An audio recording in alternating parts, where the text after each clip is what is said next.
La actual administración local busca que se establezcan sanciones mucho más severas contra los llamados coyotes que ofrecen documentos de identificación falsos. Así fue anunciado ayer, veamos. El gobierno de la Ciudad de México presentará una iniciativa para modificar el Código Penal capitalino a fin de endurecer las penas para quienes hagan mal uso de los documentos de identidad obtenidos en línea. Además, se intensificará el combate a los denominados coyotes, que ofrecen actas de nacimiento falsas. Así lo señaló el jefe de gobierno José Ramón Amieva. La iniciativa se estaría enviando pasado mañana. Vamos a determinar cuáles son las sanciones, pero yo considero que podría ser entre 2 y 5 años.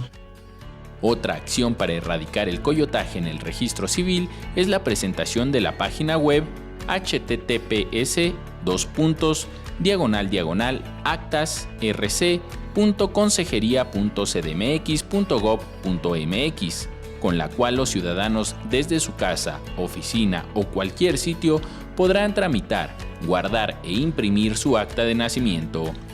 Va a ser ahora directamente en nuestra casa, en nuestra oficina, que podremos descargar con las mismas medidas de seguridad e incluso superiores, que eso es lo que se va a ver, las actas, que podríamos estar acudiendo a un centro.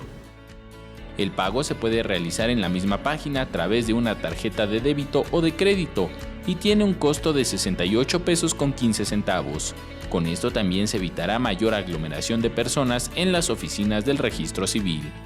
Tan solo en 2017 se tuvieron 3.108.736 de datos actas de nacimiento, 381.647 registros civiles de actos de matrimonio.